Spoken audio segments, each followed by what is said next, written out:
Muhammad Mustafa sallallahu alaihi wasallam has said, reciting durood upon me is light on the bridge of Sirat. It is recited once.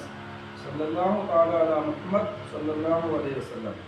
Dear Islamic brothers and sisters, Muhammad Mustafa sallallahu alaihi wasallam has said, Salah is key of paradise and Salah is pillar of Islam.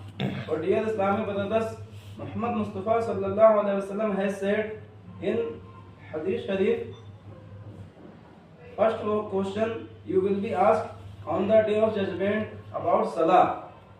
Salah is very important. The best worship is to offer Salah.